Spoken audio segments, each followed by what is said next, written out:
Hi செல்ல குட்டிங்களா, எல்லாம் எப்படி இருக்கீங்க? இன்னைக்கு சர்வதேச பெண்கள் தினம்.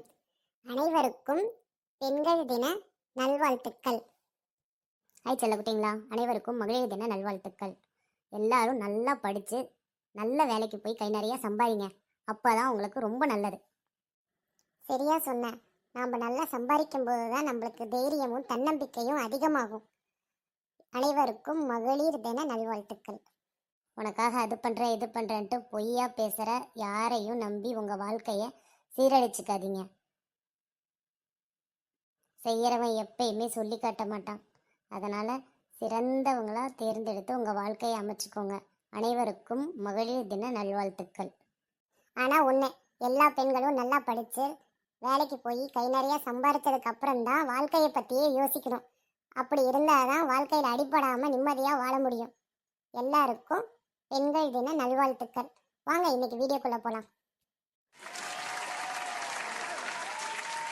எப்படியோ ஒன்று எல்லாம் சேர்ந்து படத்துக்கு போயிட்டு வந்தாச்சு. அதுவும் உமன்ஸ் டே அன்னைக்கு இந்த படத்தை பார்த்தது ரொம்ப ஹாப்பியா இருக்குடி. ஆமா ஆமா, பிளான் பண்ண மாதிரி தாய் கிழவி படத்தை பார்த்து முடிச்சிட்டோம். அதுவும் பெண்கள் தினத்தன்னைக்கு பெண்களை பத்தி இன்ஸ்பிரேஷனான கதையை பார்த்ததுல எனக்கும் ரொம்ப சந்தோஷம்ப்பா. நல்ல வேலை, என்னைய மறக்காம படத்துக்கு கூப்பிட்டு போனதுக்கு ரொம்ப நன்றி. எனக்கு இந்த படத்தை பார்த்ததுக்கு அப்புறம் ரொம்ப நாளாக டைலரிங் கிளாஸ்க்கு போகணுன்ட்டு இருந்தேன். ஆனால் நாளையிலேருந்தே போய் ஜாயின் பண்ண போகிறேன்.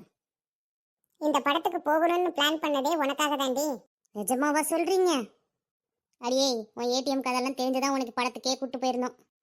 ஆமாப்பா, என்ன பண்ணுறது, நம்ம நம்புறவங்க நம்ம நம்பிக்கை உரியவங்களாம் இருக்கவே மாட்டேங்கிறாங்க. அது வேணா சரி தாண்டி, ஆனால் ஒரு தடவைக்கு 3 தடவை நம்பலாம்.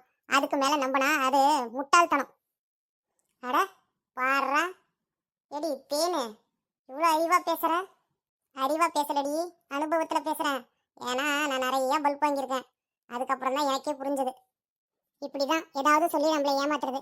உனக்கு தெரியாமல் நான் செய்வேனம்மா, உன்கிட்ட சொல்லாமல் என்னைக்காவது நான் பண்ணியிருக்கிறேன்னா, இந்த மாதிரி சொல்லி சொல்லியே நம்மளை ஏமாத்துறது.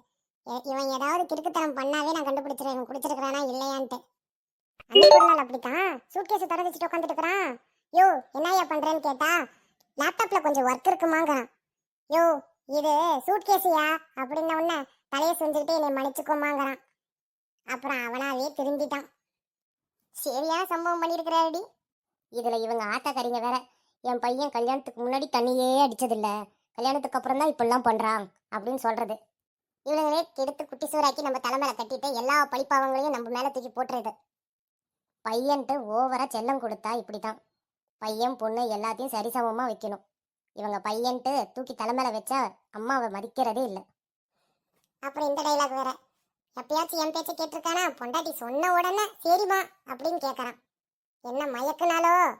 நம்ம பெரியசைப்போட புருஷன் தான் அவளை நல்லா படிக்க வச்சு கை நிறைய சம்பாதிக்கிற மாதிரி வேலைக்கு அனுப்பிச்சி விட்டாரு. என் சம்பளத்துல 1 ரூபா கூட அவர் வாங்க மாட்டாரு. நானா கொடுத்தாலும் வேணாமான்னு சொல்லிடுவாரு. வெரி குட்பா. சின்ன சின்ன தப்பு செய்யும் போது இது செய்யக்கூடாதுன்னு நம்ம கண்டிச்சாதான் இது ஒரு நாள் பெரிய தப்பா ஆகிறத நம்ம தவிர்க்க முடியும். பரவாயில்ல, பையன் தானே அப்படின்ட்டு நம்ம பண்ற தப்பு தான் நாளைக்கு நம்ம பையன் கெட்டு போறது. குழந்தைங்க கஷ்டப்படக்கூடாதுன்னு சின்ன சின்ன வேலை கூட வைக்காம எல்லா வேலையும் இழுத்து போட்டு நம்ம செய்யறதும் மிகப்பெரிய தப்பு தான். சின்ன சின்ன வேலை, சாப்பிட்ட உடனே தட்டெடுத்து அவங்க தட்டை அவங்களே கழுவுறது, இந்த மாதிரி சின்ன சின்ன வேலையும் அவங்களுக்கு கற்றுக் கொடுக்கறது ரொம்ப நல்லது. அது வேணா உண்மைத்தான். இதெல்லாம் கொஞ்சம் கற்றுக் கொடுத்தாதான் நம்மளுக்கு வர மருமகிட்ட நாம திட்டு வாங்காம இருக்க முடியும். இல்லைன்னா நாம டீம் சேர்ந்து பேசுற மாதிரி நம்மளுக்கு அவங்க டீம் சேர்ந்து பேசுவாங்க.